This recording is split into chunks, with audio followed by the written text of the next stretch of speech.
The time has come for my people to go.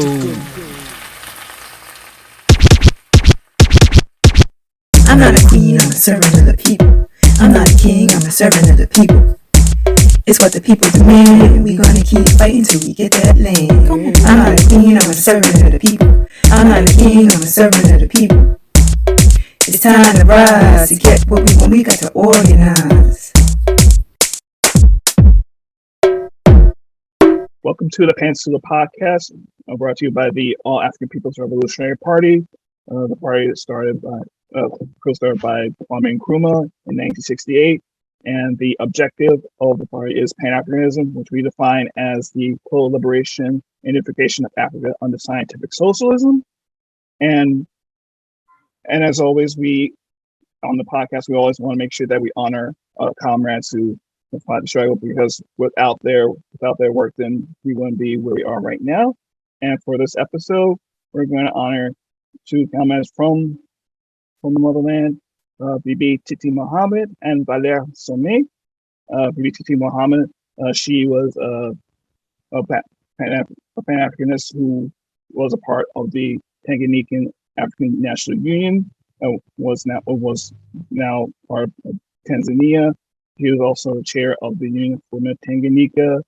She was helping recruiting, organizing, speaking, other things to make sure that people are part of the liberation of Tanganyika and the joining of Tanganyika Zanzibar. And even though there were some differences between her and Julius Nyerere, after independence, that later on she's now deemed as a mother of the nation of Tanzania. And we always want to point out the importance of African women in the struggle for Pan-Africans, so that it's not just men who are leaders, and also that there's like mass-based organizations that are part of this. And also quite relevant for today's episode is our second ancestor, Valère Somé, who was part of the cabinet of the Revolutionary Government of Burkina Faso under the leadership of Thomas Sankara, and also he was a leader of the Union of Communist Struggles Reconstructed, also fought against the later neo-colonial government of Blaise Compaoré, and leader of the Sankara's Pan-African Convention and Conversion of Social Democracy. And speaking of Burkina Faso, we're speaking to one of our comrades who's right now working on stuff in Burkina Faso, Inem. And if you want to speak more about Somé and what you're working on, please just introduce yourself. Okay, thank you so much for having me on. Like you mentioned, I'm Inem. Inem Richardson is my name. I am a member of the All African People's Revolutionary Party and the All African Women's Revolutionary Union. And I am currently in Burkina Faso. Right now, the space that I'm in is the Thomas Sankara Center for Liberation and African Unity, which is a project that I'm working on here. Real quick, since you mentioned Valère Somé, I just want to say that I'm really glad that you brought him up. Very often you remember Thomas Sankara as sort of this like sole figure that, he's the only one very often from Burkina Faso that we know or hear about. Even here, honestly, like he is kind of treated as an exceptional individual that didn't really, not in a way that sometimes people forget that the masses made history and that it wasn't just him, but him and many other revolutionaries, Valère Somé being one of them. So thank you so much for mentioning him. And that's a little bit a part of what this project is about. It's about creating a space for political education within the capital city of Burkina Faso, Ouagadougou. There currently isn't a space like this, but I really wanted to create something in honor of Thomas Sankara's legacy, and then specifically like grounded in political education to explain the project a little bit more. So I, as an undergraduate, this is maybe about a year or so prior to me actually joining the A-APRP. I had applied for a small grant called a Davis Project for Peace award. And it's a grant that they give students to start projects around the world. And I don't really know what the project would be right now had it not been for the fact that I joined the party. I joined the A-APRP and I was in a work study circle for over a year, maybe like around a year and a half or so prior to coming here. I think I had, I had some idea of, I'm interested in Pan-Africanism, and why don't I apply for this? It would be a good opportunity. But really, it was through joining the A-APRP that transformed this work and made the project into what it is, something that's really grounded in revolutionary political education. It's a new space, so it's just starting out. We had our grand opening in October. Even though I'm the one that is sort of like primarily behind the project, I'm not doing it entirely alone. So I definitely want to give credit to the people who've been helping me out. I'll name some of my comrades here. Fabrice Sempore, he's also my boyfriend, my partner, and Umar Rumba, who I've been working with for several months now. He's been helping me out tremendously. So I want to make sure that I also give them a lot of credit for being able to like do this and make this what it is. And in the future, I want this to be something that's like, I don't know, reflective of sort of the qualities of organization. So it's only sort of gonna hopefully grow in that sort of way coming forward. But I can speak a little bit about the events we've done so far, our opening, what our purpose is, our mission is. It is my goal is for this to be connected to the A-APRP. So I talked to a lot of the cadre members. I'm currently in the Ghana, one of the work study circles out of Ghana. So I participate in my circle virtually from Accra and other parts of Ghana. And I talked to some of the cadre members who are in different parts of the continent, as well as I have a comrade in France who's part of the party who's helping me out, sort of figure things out with the space. So I do want it to have a connection to the party. I'm hoping to bring folks from here into the party. It's hard because some of it is also working between languages.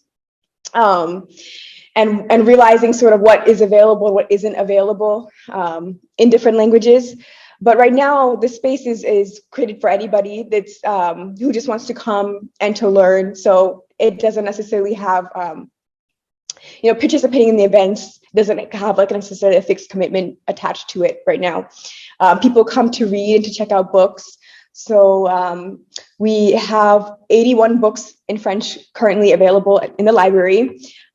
We have speeches by Malcolm X. We have a couple books by Che Guevara. We have, what else do we have? We have a speech collection by Fidel Castro. We have 4 major books by Kwame Ture, Africa Must Unite, Neocolonialism, Consensusism, and his autobiography.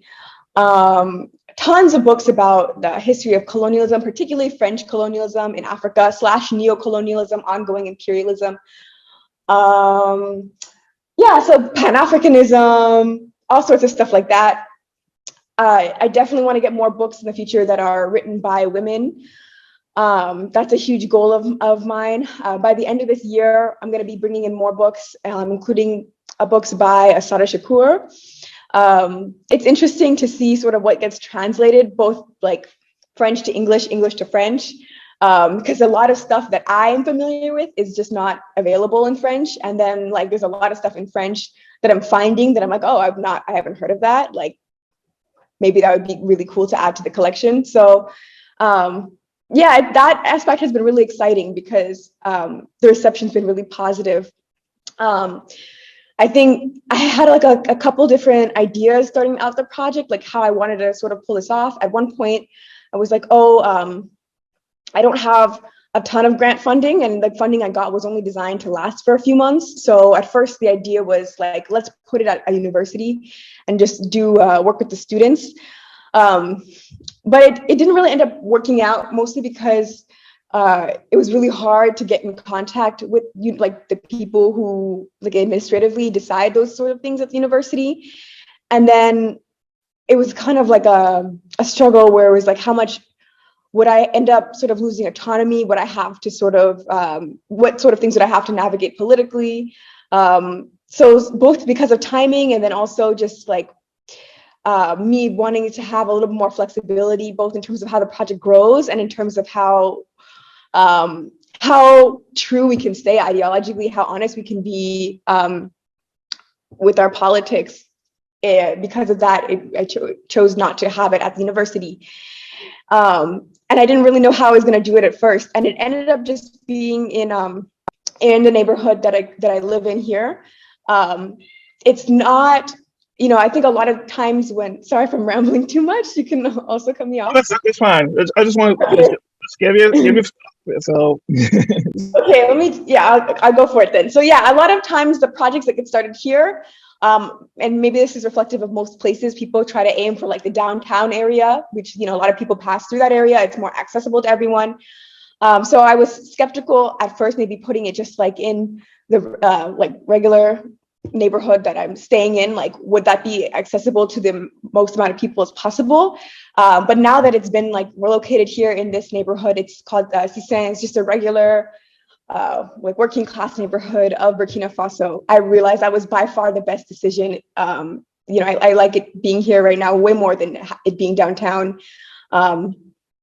Because it's just, this is a place that has become like a hub for the community. Like I love seeing all my neighbors gather together. We share food here, and then we watch films, and it's just been really a great experience. So back to the events, because I kind of had a tangent, but we had 3 events this month. One of them was the grand opening of the space, and then we had a really cool Pan-African reggae artist, or not reggae, rapper slash, he's collaborated with a lot of reggae, so that's why it came to mind, but he's a rapper slash filmmaker. His name is Inemesit. He's from Togo, as I mentioned, and then he's part of a Pan-African organization called Ligue Umoja Pan-Africaine, which is an international Pan-African organization with chapter here in Burkina Faso and then other countries. It's primarily currently operating in French-speaking countries. So he came, he showed his film. He talked about his inspiration, which was largely Amilcar Cabral, the importance of the role of the peasantry in the revolution, the importance of the role of culture within the revolution, and then the importance of organizing. And so we were both able to sort of speak on that, me from the perspective of being a member of the A-APRP and him being from the Ligue Pan-Africaine Umoja.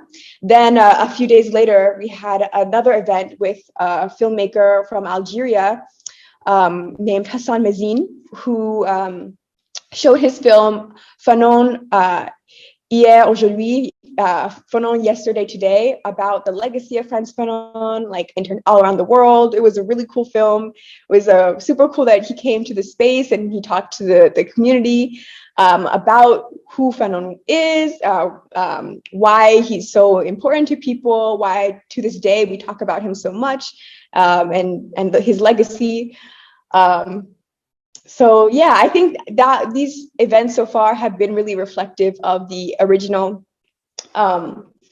principles that I wanted to ground the space in. So from the day that it was launched, I shared everybody who spoke, we were very clear that we wanted the space to be Pan-African. We wanted the space to be rooted in third worldism and third world liberation struggles, and we wanted it to be anti-patriarchal. Someone said that it would be maybe even more beneficial if the language was changed to matriarchal, because then that way it's expressing something positive instead of using the anti-patriarchal. So that's also something to consider that I'm thinking through and raising with people. But it's been a really interesting experience, and a lot of it has been like, this has been the biggest month so far. So yeah. Oh, that's all awesome to hear. Like, because I remember first hearing about the project during Pan-African Women's Day in July 31st, and I was just really excited because and we spoke earlier before we started that right now I'm taking a dual master's degree in library science and history. So like the fact that it's dealing with library was like pretty particularly important to me. So I got a few questions that is coming up while you're speaking about the event. So I know you mentioned, like, you talked about Sankara and Somé, and how there's this sort of mythos with Sankara, like even within Burkina Faso.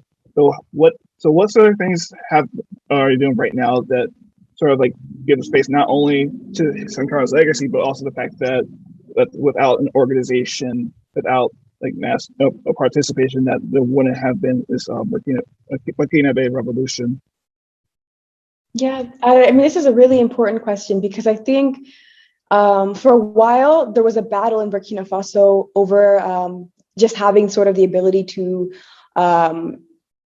like represent Thomas Sankara and like to publicly remember Thomas Sankara. And I think that battle has long passed now. I think that now there's a real battle over how Thomas Sankara is going to be remembered and what exactly his legacy is/should be. I think it's like become the more important question here. There's a saying that I've heard a few times since coming here that people say it's Thomas Sankara everywhere, Thomas Sankara nowhere. And it's something that being here, especially, I've been here now for about 6 months, so I'm still very new. I still feel very new, but I also feel adjusted. And I also feel like, it's given me the opportunity to learn a lot. And I'm sure, the longer I stay, I'll look back and I'll be like, oh, I didn't know anything yet at this point. But based off of the past 6 months I've had here so far, I definitely understand where that expression comes from, because I think, I know that there's a major attempt to rebrand Thomas Sankara. A lot of that is coming from the current administration. So the current president is Jean-Jacques Caboret, and it's causing a lot of confusion. I would say, of course, a lot of people do see through it, but it's meant to confuse, and it's something that can only sort of go on for so long. But there's sort of this idea that now that Compaoré is out of power and we have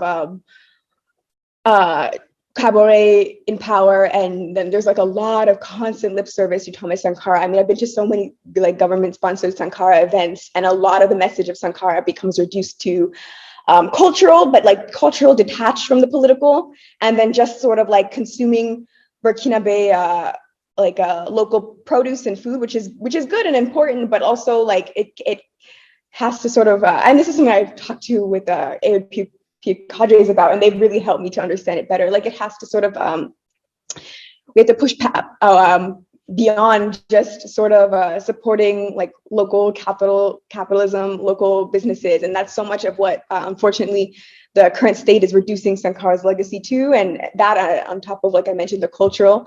So there are ideas that get circulated, like our current president is like revolutionary, or he has Sankara spirit because sometimes he wears the Faso Danfani, which is like the more traditional, locally grown outfit. Or like, our under Compaoré, we couldn't even talk about Sankara. And now he talks about Sankara all the time. So deep down, he is Thomas Sankara, when in reality, if we look at the material conditions of the country, nothing has changed. A lot of the struggle has a lot of how certain things have been articulated, unfortunately, in some spheres, it's not across the board, but in some spheres has been reduced to a struggle for democracy. Because Compaoré was in power for so long, there's this idea that the real problem is like a problem of having stronger democratic institutions, but it's not always like examined very deeply, like what does that mean? So there's a lot of people that identify as Sankarists. That's like ideologically it's like Sankara, we're Sankarist and Sankarist. But it needs to, I think there needs to be interrogated a little bit more, because a lot of times, sometimes even like, I think sometimes like, I talk to like regular folks, in my community, and they have like more of a class analysis than some of the people who sometimes are the ones on the TV who, have the mic and are considered the big sort of stars of activism or whatever. Anyways, this is a rant, but I am going to answer your question because I think all of it comes down to how a lot of the state right now, and how I would say like the current government, and then I'm sure that there's like, this is all rooted within a neo-colonial capitalist system, is using Thomas Sankara. And so the other aspect of it, beyond reducing him to a cultural sort of figure, is the idea of him being an exceptional individual who rose from the ashes or fell from the sky So, and people will say sometimes, especially people who are sort of in the more like struggle for democracy type spaces, that Thomas Sankara is the Messiah. And that sort of idea is rooted in the idea, like it's you hear people sometimes like the idea that we're never going to have another man like him. And I don't want to portray that like, you know, that there aren't really strong movements and organizations in other sectors. And there's you know, there's like peasant unions, there's different sorts of labor unions, there's student organizations that are like really clear on the need for collective organizing.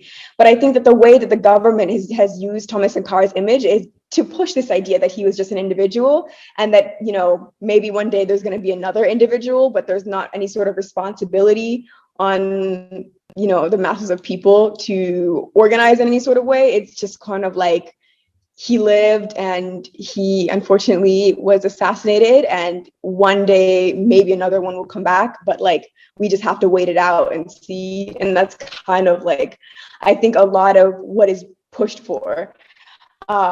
So I really want this space to challenge that, because it's so much, it's intentionally grounded in like deep political education and study.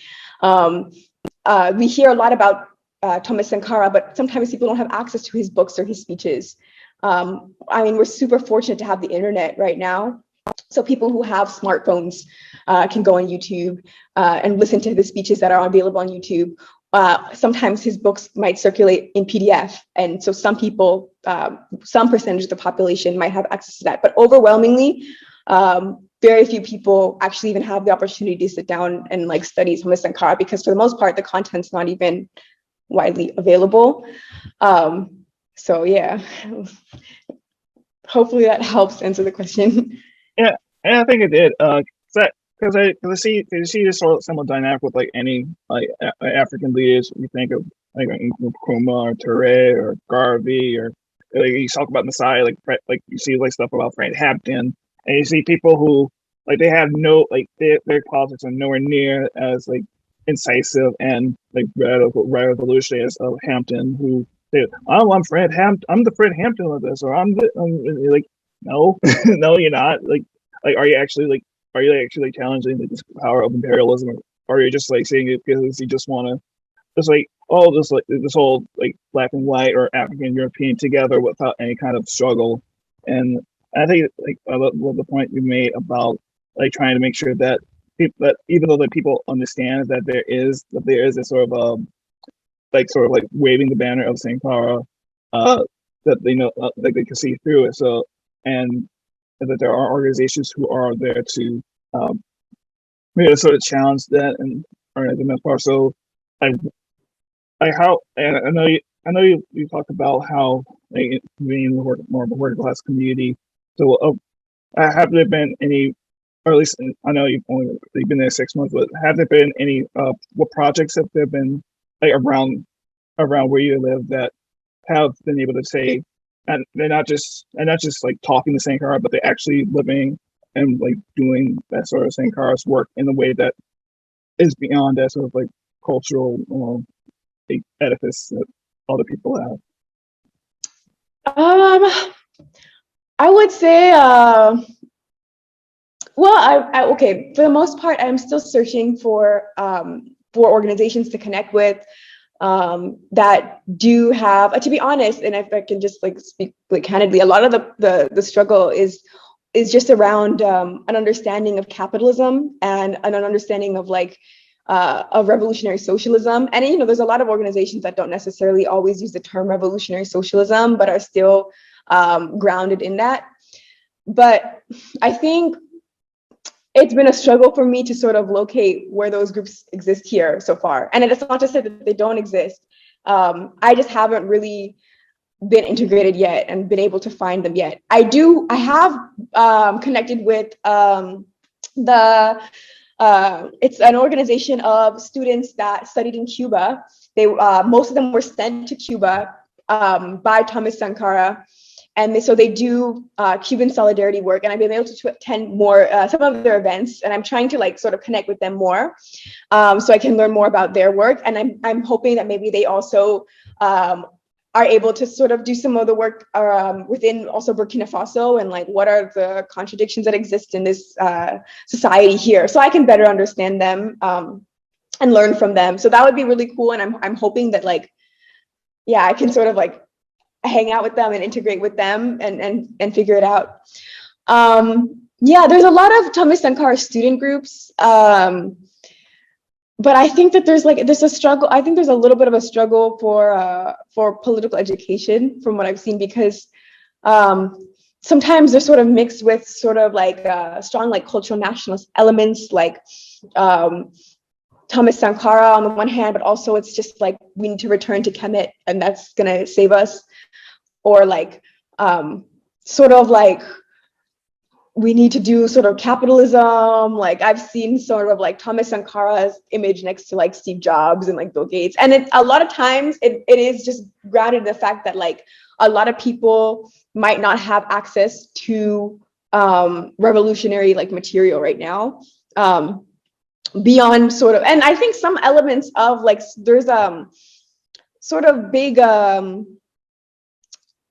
like what's it called? Like there's big like anti-imperialist sort of movements and groups specifically around like French imperialism. And that's a lot of what drew me to Burkina Faso, but also like this region of Africa in general. There's a lot of movements against French imperialism. So that is something that people are very clear on. And there's also like, you know, even when I don't necessarily see like a level of organization where so far from where I am, I will say, you know, I talk to my neighbors and it's like they have such a clear conception of like certain aspects of Pan-Africanism that, you know, I feel like, you know, we don't necessarily get very easily in the United States. They arrive at it very easily here. So they know, you know, building a unified Africa, even if maybe there's a struggle to understand what capitalism is and how it functions. People are like, oh, the only way we can get European imperialism out is if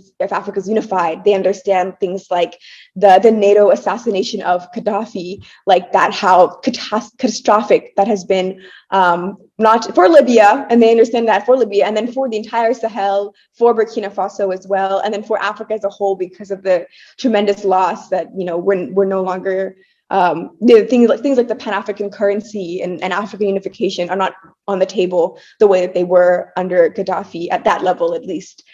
And so a lot of people have like very, very clear understandings of those sort of things. Like you can go on the streets of like the city and ask people about the United States of Africa, and people will be like, yeah, I'm familiar with this concept, I support it, it's great. You ask people about Gaddafi, you can ask people about, there's a huge respect for Cuba and the Cuban Revolution. I mean, tremendous respect. Sometimes it's a little bit like Sankara, like, you know, and that's kind of the stereotypical thing with the Che t-shirts and this and that. But I think, you know, dialectically looking at things, even the things I was complaining about, everything has the positive element. And I think the fact that these things, like, you know, there's such a positive reception around Che, Fidel, Cuba, Sankara, Gaddafi, like, even if people aren't reading them, the fact that, you know, these are seen as like positive, inspirational figures in the society is a really, you know, a really important thing.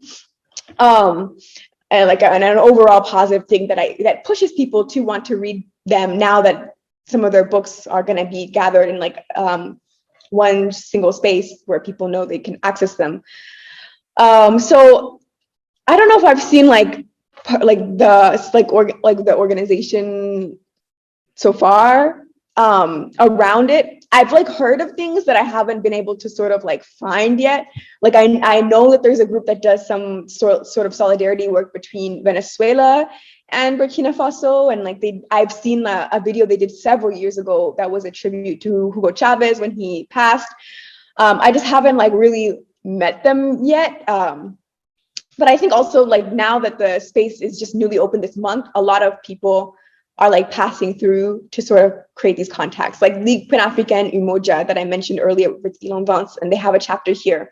I met somebody from that chapter, and now we're going to be able to maybe like communicate, and maybe I'll be able to find other people, and if they have events, like start to attend those and sort of integrate more.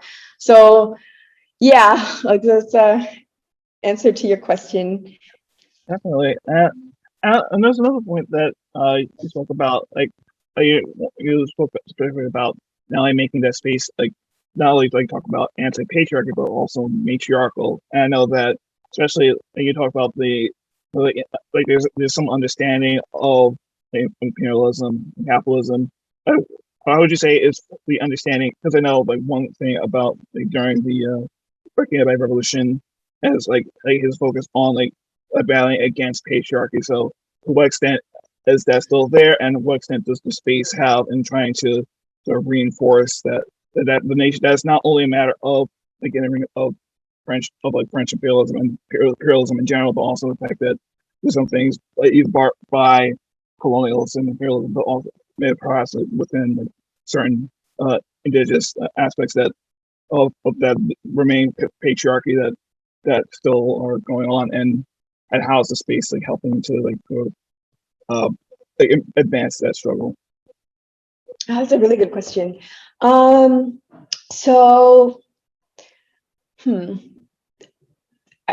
patriarchy definitely exists here and everywhere. It's not something that's been eliminated from any country at this point, though, you know, there's major efforts being done and here and elsewhere.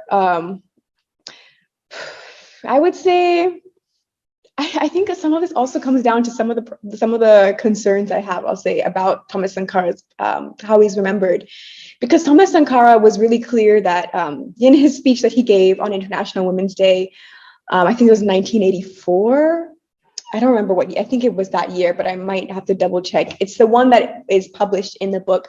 What is it in French? I think it's like Women's Emancipation in the African, Women's Liberation in the African Freedom Struggle. I don't remember exactly what the name of the book is in French, in English, but you know the one I'm talking about. Yeah. It's a small.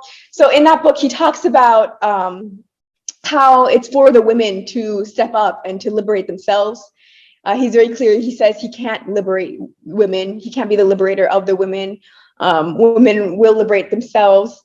And I was just having a conversation about this with my work study circle, actually, funny enough, because we had a little bit of a debate, you know, is it on the burden of women to liberate themselves? Should men not have like a core part of this? Or on the flip side, my argument was that I think Thomas Sankara is looked at as like the single sort of liberating figure, and we forget the masses make history, and that includes the women.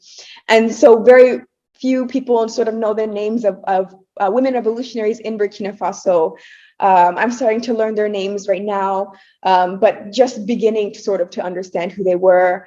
But a lot of that has been sort of erased, and it's sort of looked at as like, oh, Thomas Sankara made all the changes and then like handed it to the women, and then, but there's a lot of very rich history of women's organizing in Burkina Faso, women's protests, women's participation in various organizations, unions, campaigns. And I think it needs to be uncovered a lot more. And I think that's going to also help shape how people understand women in the society today. Because I think because much of it is just seen as sort of like Thomas Sankara gifting liberation to everybody in general, and then women in particular, there's sort of a appreciation for it. But because the importance of the sort of organizational component and the masses isn't really remembered and hasn't really been so well written into history, it does kind of sort of negate what actually happened, and like the impact that could have on the potential of today. But with that being said, I mean, all of Burkina Faso's like historical organizing, revolutionary moments, revolution slash like I don't know, political radical moments, including the insurrection of 2014, for example, included women's organization and participation. So, I mean, right before Compaoré stepped down, there was going to be a mass organization of the women who were going to come out and do like a protest, mostly like, they were going to do like, that was supposed to be like the final straw, and they were organizing that among themselves. And it ended up, I think, he stepped down before it actually happened, but that was something that was in the making. So I think the more that sort of gets remembered and studied, the more people will understand like that women have to be part of it. In terms of like what things look like right now, I'll say that it's a struggle like 90% of the time when I'm in sort of political spaces or Thomas Sankara themed spaces or whatever, like whatnot, it's men like overwhelmingly. I hosted an African Liberation Day with some folks in May, of course. That's when African Liberation Day is. When I first got here, it was kind of early on. And it was a really cool event. It was the first, I think, African Liberation Day in Burkina Faso's history. I'm pretty sure if there has been an African Liberation Day in the past, it's probably during Nkrumah's era. The government was not revolutionary, but maybe people, grassroots level did organize something back then, but that hasn't been historically recorded, so I don't know. But in historical memory, it was the first one. And it was cool. We had it was a small gathering, but it was cool. We had maybe like 20 people showed up, but only one of them was a woman. And I think that kind of helped me to sort of know what to anticipate. And it has been like now become a push where I have to find sort of strategies to get more women into the spaces. Because I think it's sort of treated sort of like as a boys' club sometimes, the politics, Thomas Sankara, revolutionists and that. And a lot of women are really curious and a lot of women do want to participate. And sometimes they do, but I think it's also discouraging if when the women maybe show up and they're like the only ones, or they're one of two in a sea of like 30 different men.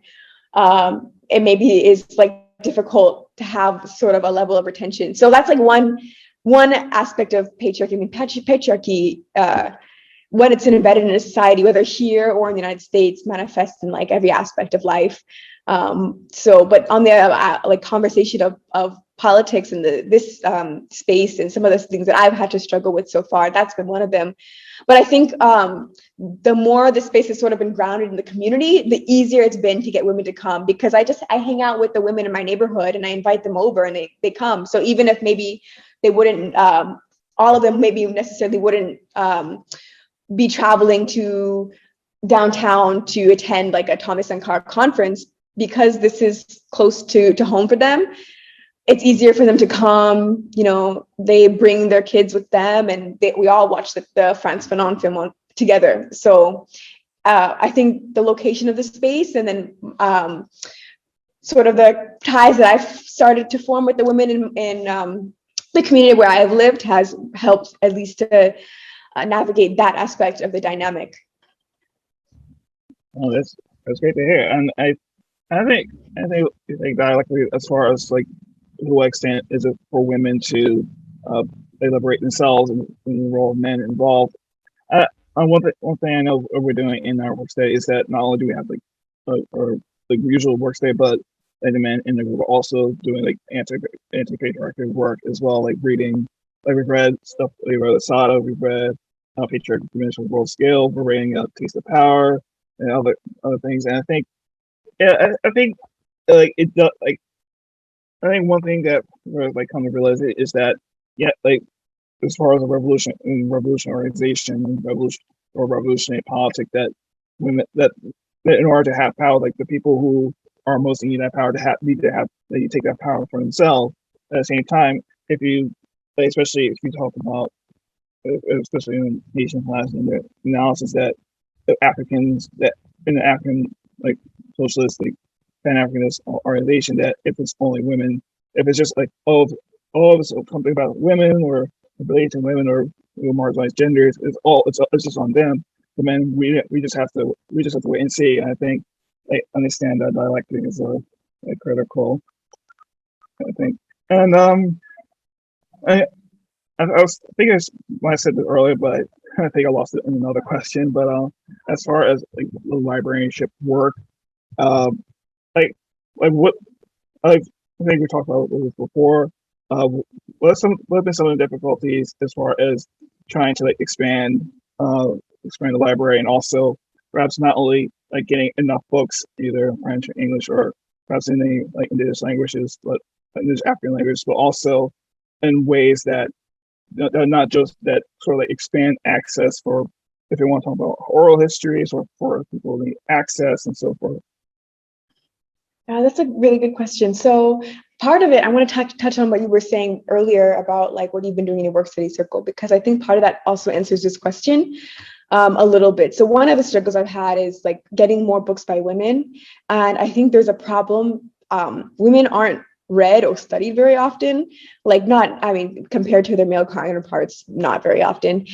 And they're also just like not published very often. I think about it, the center has images of our ancestors decorated around it, and I intentionally tried to make it as like the male to female ratio as even as possible. And I've gotten some comments about it, like, oh, like who are these women? Like, what are you trying to do here? Like, like why are there's not, and people will, like, I've heard people say like there's not that many women revolutionaries. I think you're sort of pushing it too hard. Like there's not that many women who have been Pan-Africanists or been in the struggle. But I think about it, and I think part of the way they've been erased has been through the fact that their works aren't in publication. So I think about, women who actually did write books, like Andre Blouin, who's from Central African Republic, who worked with Ahmed Ture in Guinea and with Patrice Lumumba in Congo. She wrote, she has an autobiography that's not in print. If you get a copy of that, it's going to be somewhere used, and it's probably going to be very expensive or something like that, because it's a rare book. So that's not something you can just go pick up. Then I think about somebody like Funmilayo Anikulapo Kuti from Nigeria. I read a biography of her. It wasn't her direct writing. It was For Women in the Nation, really great book. I recommend people read that and check it out.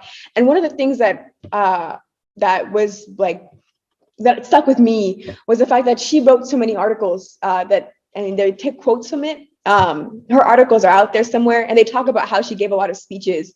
And I know for a lot of time, like when men who are really prominent give speeches or write articles, eventually those speeches and articles sort of get published in some sort of collection or anthology. That's how we have access to Thomas Sankara. He wasn't somebody that really wrote things. He gave speeches and we read his speeches. But we don't have access to a lot of the women who gave speeches because their voices aren't recorded and documented and then like preserved or like later on published in these sort of anthologies. So they get lost. So it's a huge struggle. The male to female ratio in terms of the books I have is tremendous right now. And it's something that I am like struggling with and want to change. Other challenges I have. So like you mentioned, is like the translation thing. All the books are in France, to be honest. There's like a teeny handful of books by Cheikh Anta Diop that sometimes end up here. And then sometimes some of Thomas Sankara's speech collections. And then if not books, there's a lot of books about Thomas Sankara, but not like the primary sources. But like his direct words, Cheikh Anta Diop sometimes. It hasn't, I haven't seen them since I've come here in this period of 6 months, but I have been here in the past. I came here between 2019 to 2020, and I was able to find those books.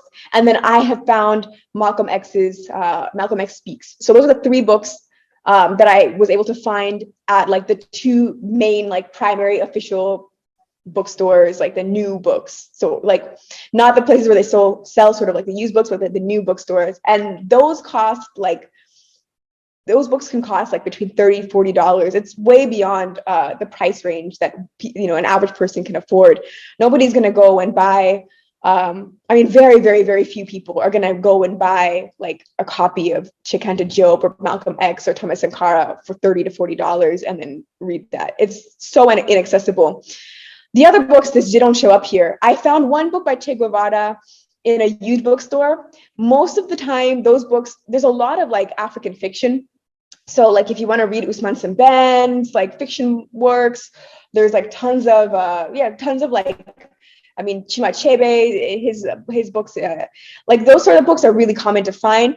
But like the history stuff, Pan-Africanism theory, Frantz Fanon, you can't find that here. And I've noticed this is a problem, not just in Burkina Faso, but this is a huge problem in many parts of Africa. Since starting this project, I've had people reach out from Nigeria. Even prior to this project, I've heard from people from the Gambia just saying like, hey, can you figure out how to get us books? Because these books aren't available where we live. And it's true, like there's no place. I've spent time in Ghana and I've spent time in Senegal prior to living here. There's one major bookstore in Senegal that that's probably the same as what I just described, with like a couple of handfuls of some works that cost more than the average person can afford. And then in Ghana, it's kind of the same way, but there's not really like places where it's like, oh, like you're guaranteed to find Frantz Fanon. Like if you find it, it's like, oh, you've hit the jackpot kind of thing. So yeah, it's a huge problem across the continent. So yeah, that's part of the struggle now, is like in order to get the books here, I have to rely on connections of people coming, like leaving France to come here, who are willing to help me out.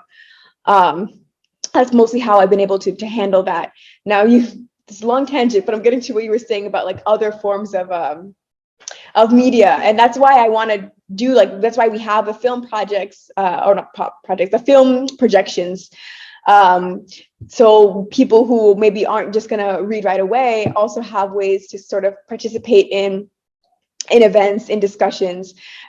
People love debating here. So in the future, I don't know how we're gonna do it yet. I'm definitely gonna have to ask some of the people, Fabrice, Omar, and the other people that I have been relying on for support and who have been helping with the projects, how people sort of organize that here. But yeah, people are really excited that this becomes like a space for debates, for conferences. And yeah, oral history, that's something that I have another project that is connected to this one, but also somewhat separately, that is about recording oral histories about the revolution. And I think the more that becomes grounded in I've had to learn to some extent, the more it's grounded in the regular people in my community, and less maybe on the TV activists, I think the more sort of enriching that project is and will be. So yeah, that is a very long story, but long story short, hopefully, we want to have as many sort of ways of learning and mediums of learning as possible. And if I could just add, part of this is also connected to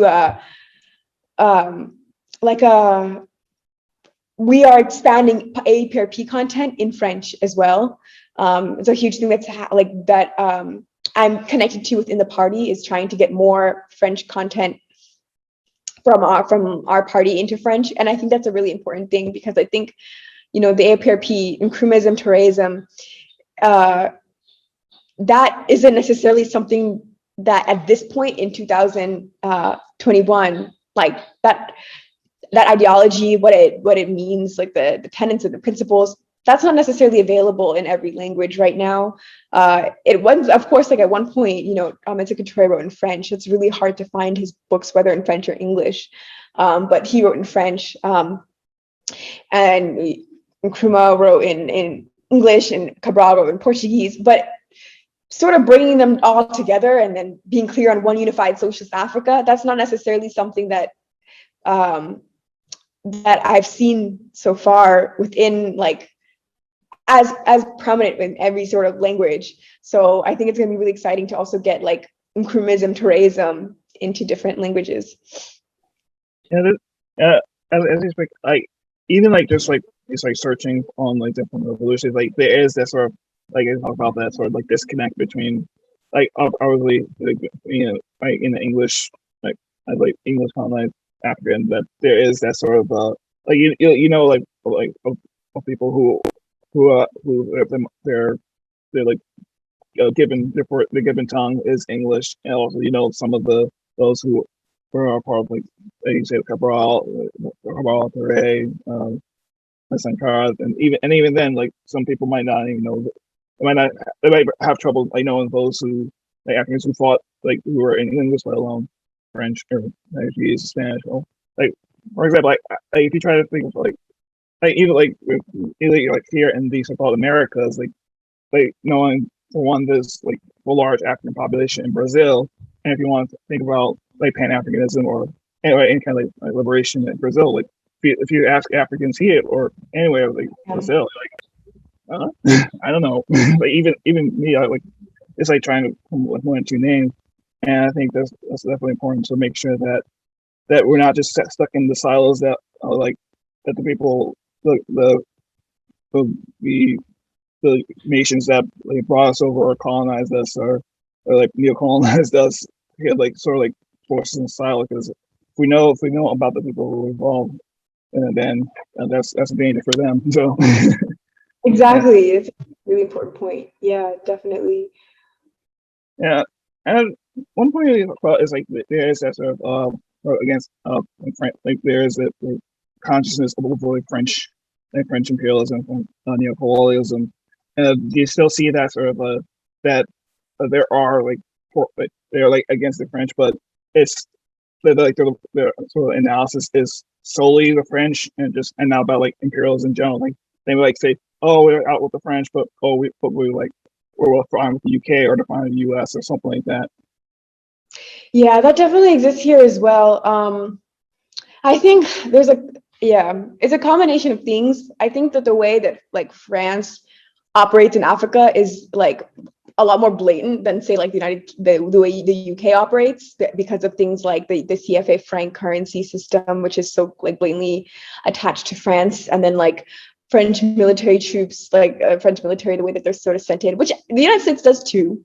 But I think like sort of those things, the fact that Ghana doesn't necessarily have like the United Kingdom's like currency sort of system, or like UK troops, makes people think that like that they're like liberated, we should just aspire to be Ghana. That's something I hear a lot. Like we just need to be sort of, I'll say like there's neo-colonialism in Ghana, but it's like but they're doing so much better than we are. The people like to all the time, people will sort of cite a really popular this circulated on the internet for a while about how the countries in Africa that are the poorest are former French colonies.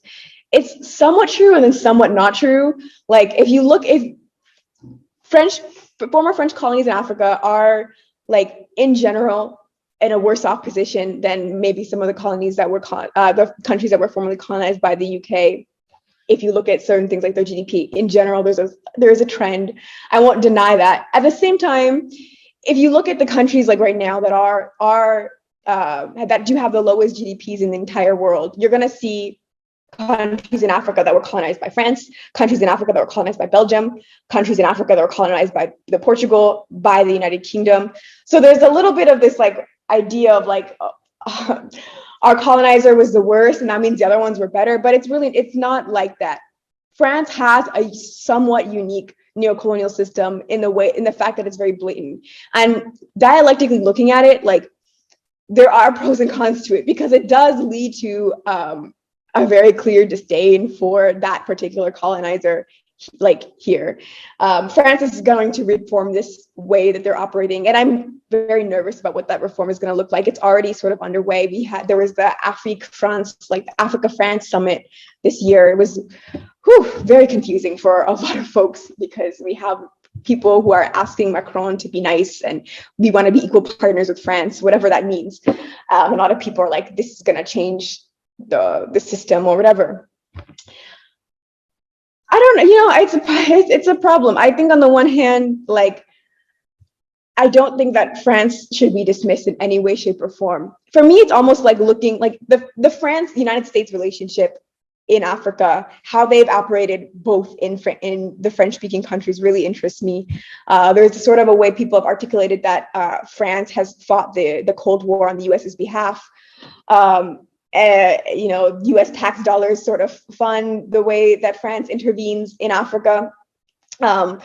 Obviously, the United States is like the major imperial power of this time. It has the biggest military in the world, and that military is here, and that doesn't get discussed nearly enough.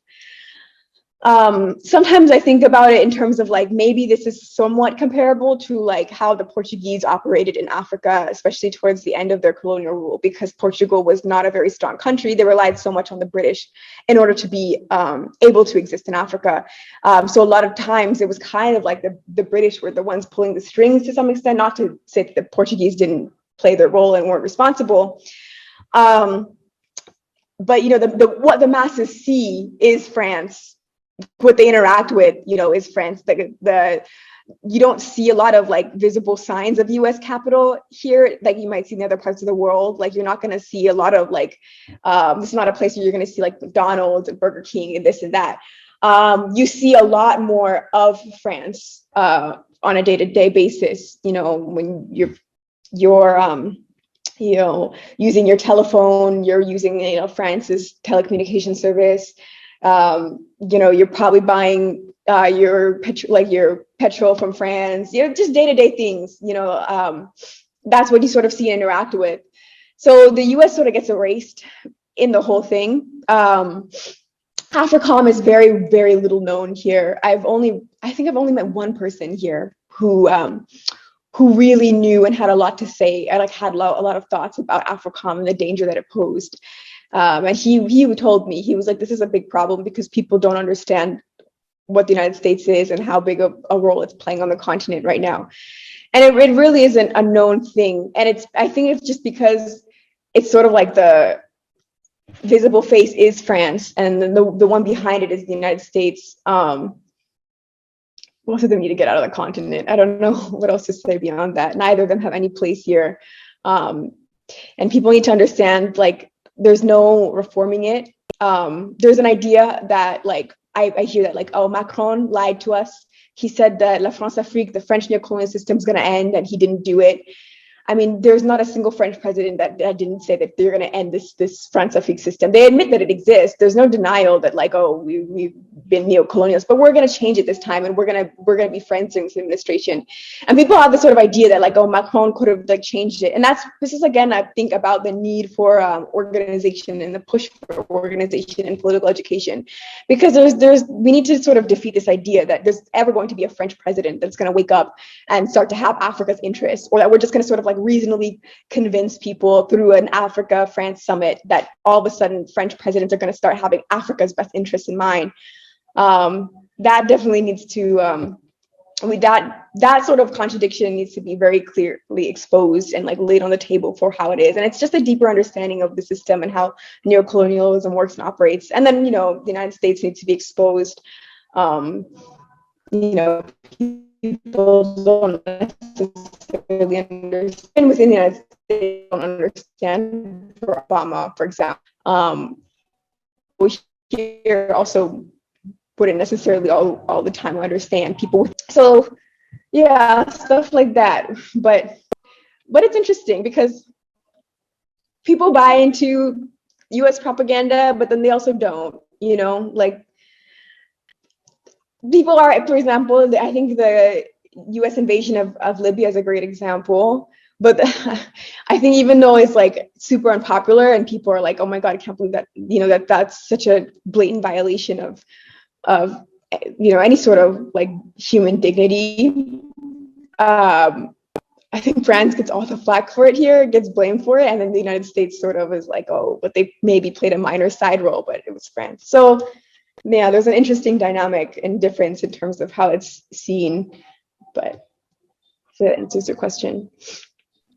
Sure. Well, yeah, definitely. Like, there's always, I obviously see this online, but also just like talking to people, you see that sort of idea that I don't think it's mainly in my more online spaces that the sort of like reject here and, like, especially in, like, English-speaking countries or Africans in the United States, that it's sort of like, if you, like, some people who sort of, like, reject the whole idea of, oh, like, if you explain, like, history of, like, CIA interventions of like capital helping out with, like, coups and sanctions or like organizations, and it's like, well, we can't blame them, or you can't just so focus on the United States, we have to organize help. But yeah.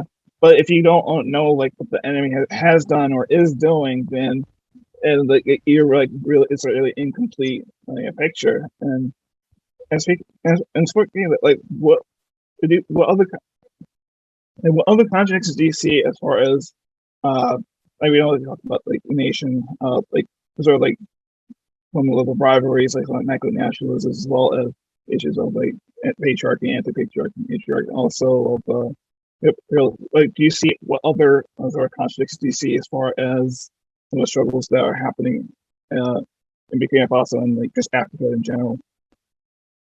I'm gonna touch on micronationalism a little bit more, because I think that actually I'm gonna tie the point I was making into the fact that, you know, we're so siloed into, like, I think, colonial linguistic communities, and then also like these colonial sort of like micro nations, that has such a huge impact of how we understand things. Like if there was a better way, or like some way, if we were better able to, I guess, transcend sort of these colonial language barriers, to sort of have a deeper and richer understanding, not just of like whatever part of Africa or the diaspora that we come from, based off of what language we speak, who colonized us. A lot of these problems, I think, would just not exist. I mean, you wouldn't be advocating that, liberation is just simply becoming Ghana or Nigeria if you were able to like understand what is happening in Ghana and in Nigeria and what they are going through and struggling with. But there's not really a way for people right now to know or to access that. This is why I believe in the future, I really want to see like some sort of like African media that is like intentionally working across languages. That, I don't know, like Latin America has like Telesur. I think, there's all sorts of things like in the Middle East that sort of unify the region through media. When certain like events are happening, for example, the coup in Guinea, that was something that there was a lot of buzz around and comments around here, and like, people were struggling to figure out what was going on. Coup in Sudan, I mean, nothing. I haven't heard anything. I mean, I don't think people know.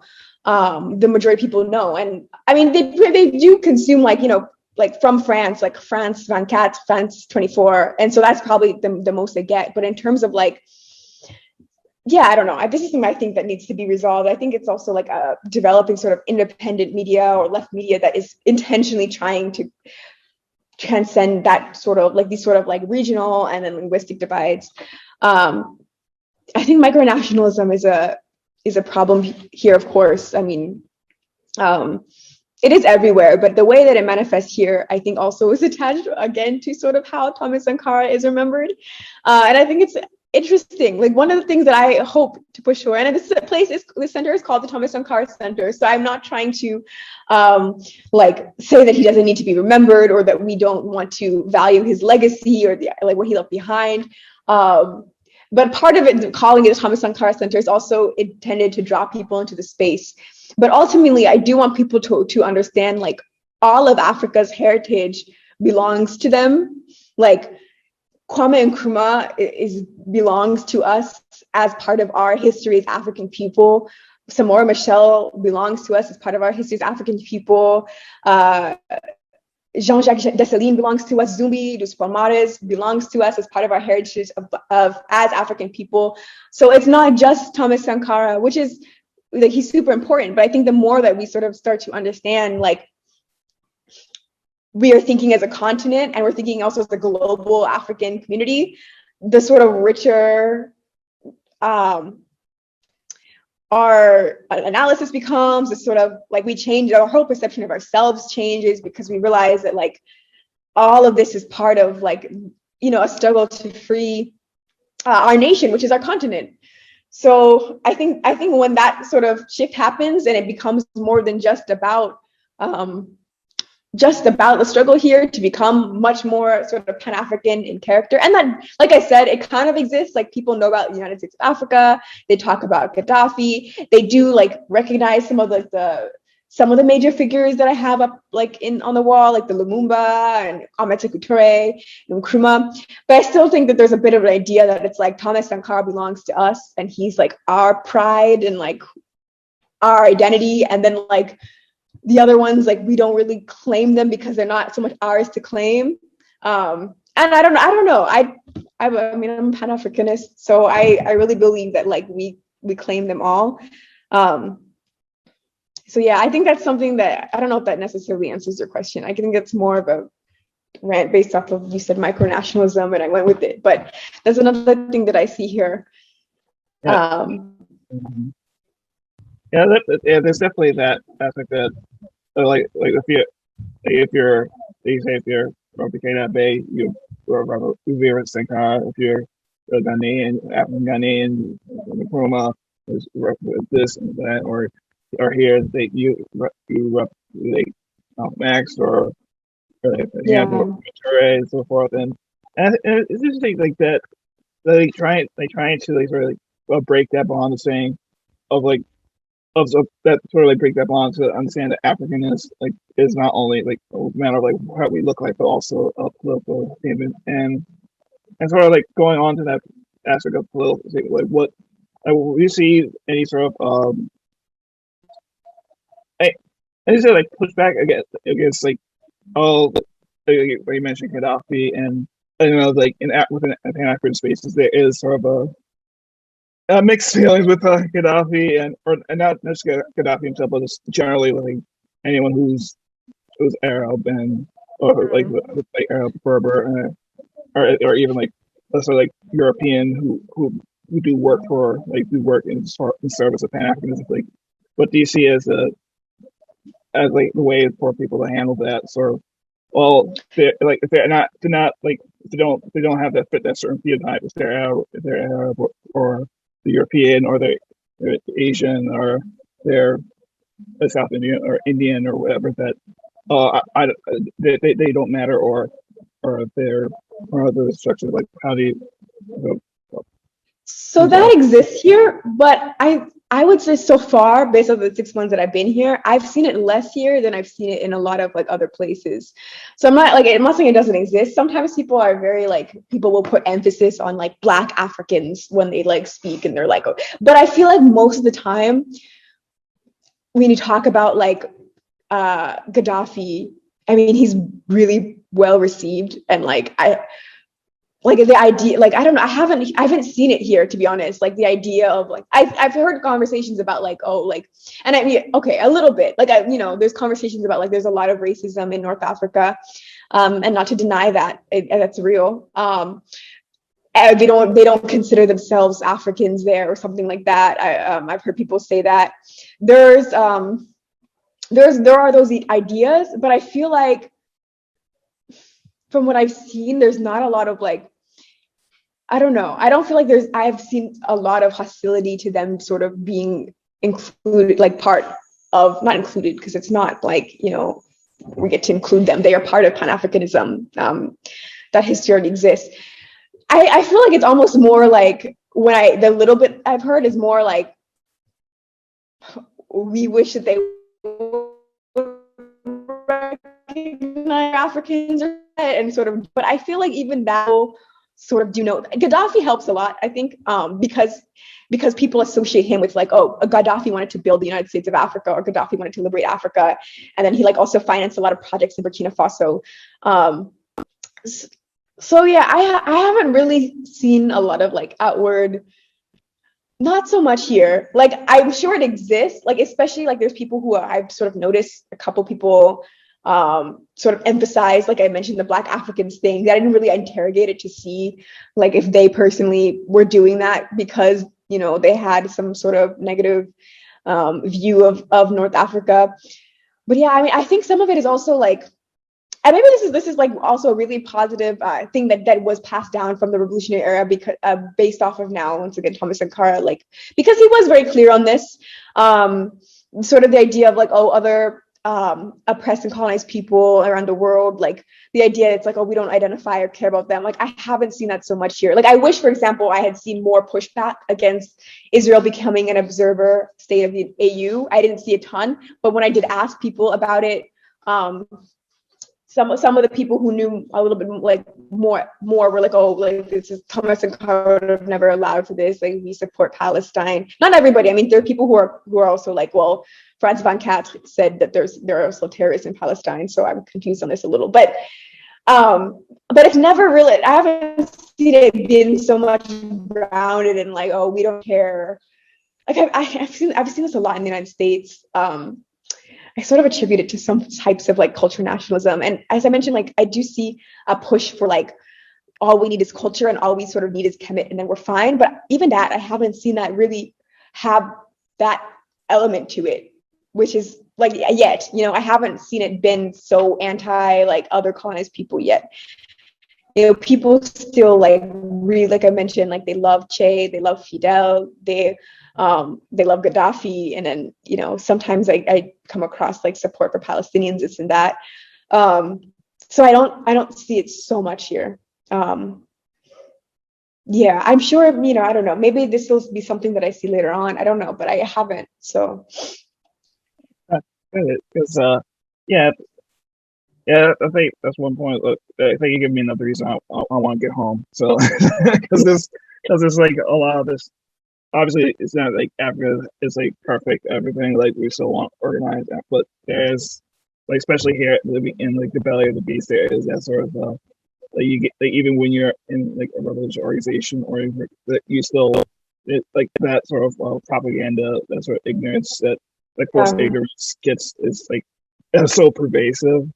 And although there's one thing that uh, one thing that we have talked about and or like that's been like prevalent lately is the release of a couple of political prisoners here who have been held by the United States, Russell Moon Schultz and David Gilbert, and um obviously we had an episode about political prisoners and how especially here like a lot of the focus has been on like prisoners like locked up in the United States because for one the U.S. locks up so many like people generally, and also these are propagandists who make sure that the U.S. doesn't hold political prisoners, or like or when political prisoners are talked about, it's usually in like enemy like countries that like the United States is like opposed to.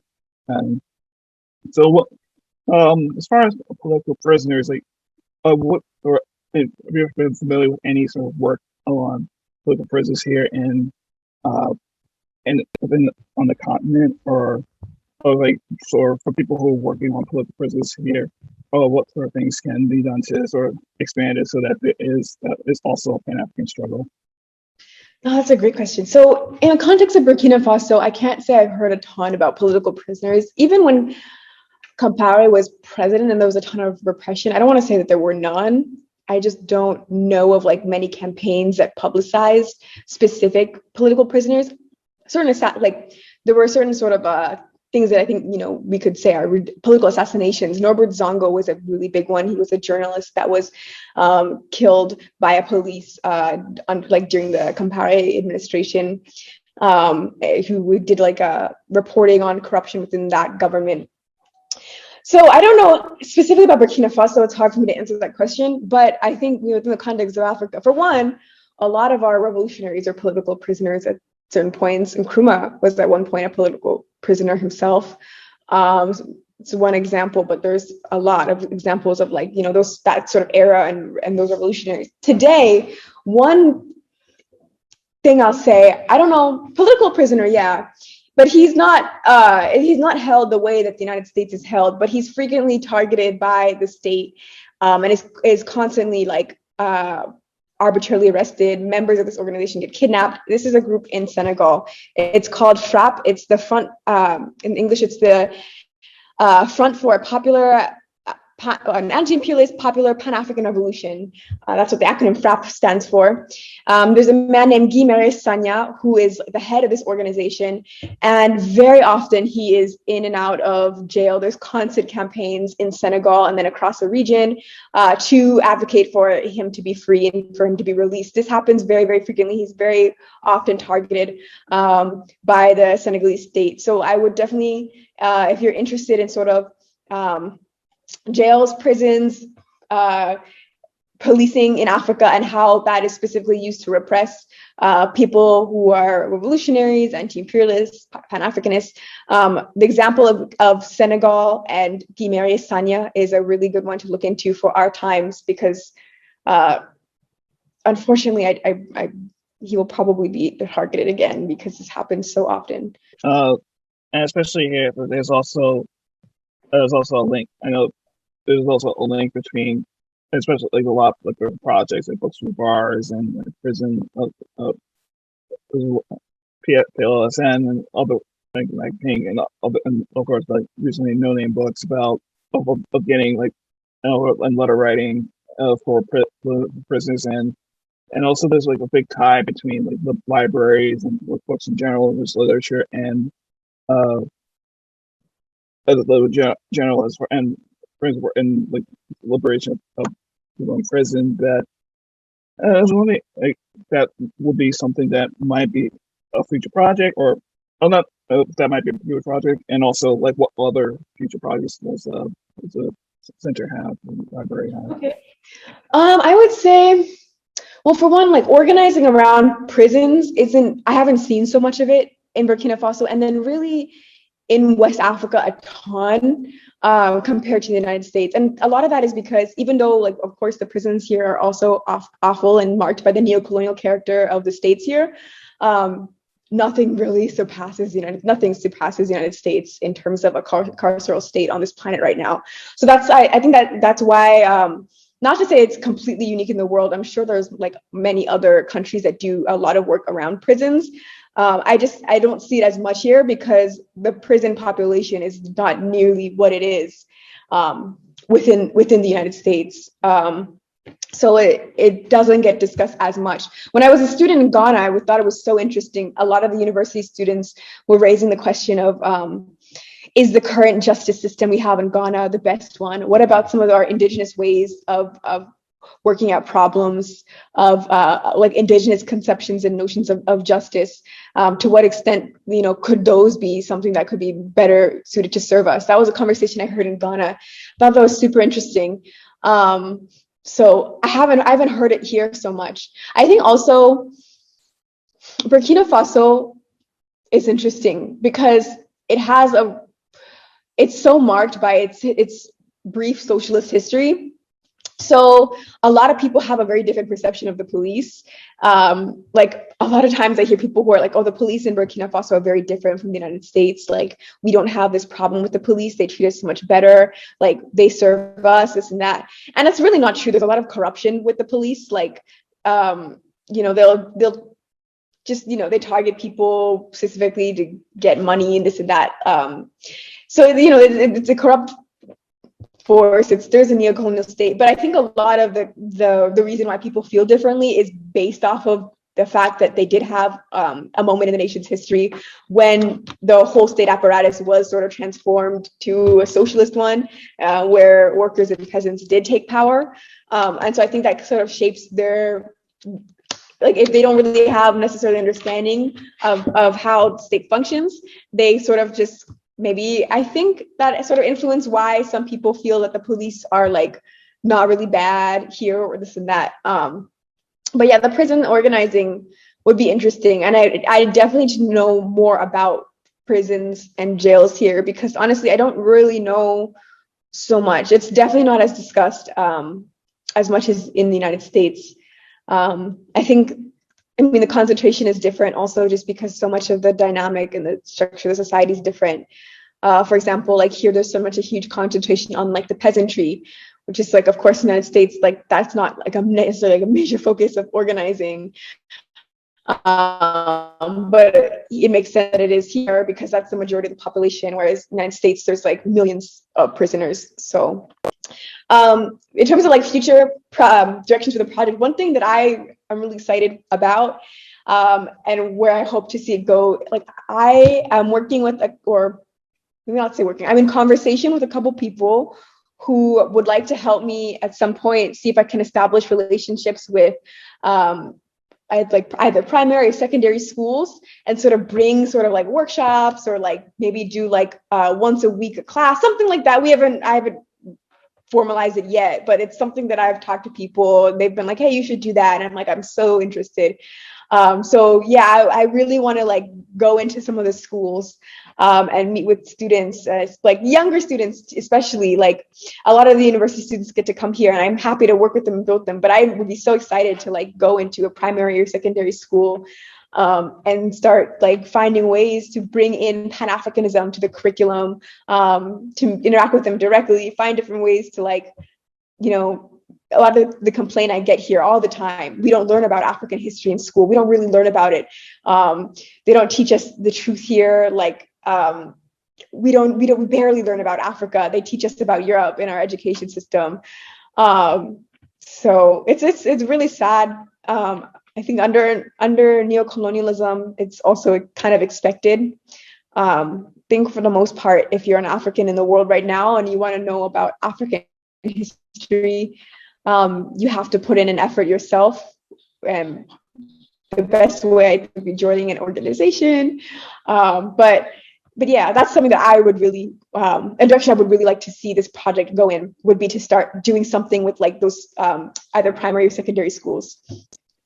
That's fantastic. Because there's definitely need for the children, the youth, to know that you have a history, not just like local, but Africa, around diaspora, that you have something to be proud of, and no matter what the colonists, whatever have to say, like you should be proud of it and should learn from it to liberate yourself. And I don't know. I think so for people who want to who's looking at this and saying, "Wow, like this is awesome!" Like in what ways can they?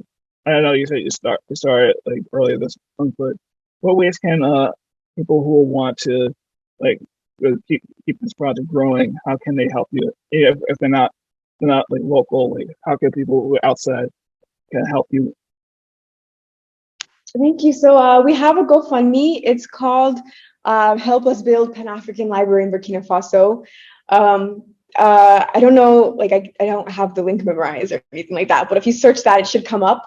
There's an Instagram page that I run called Burkina Books, and the GoFundMe is attached to that. And then the Instagram page has updates about how the project is going, what's happening, what we're working on, this and that.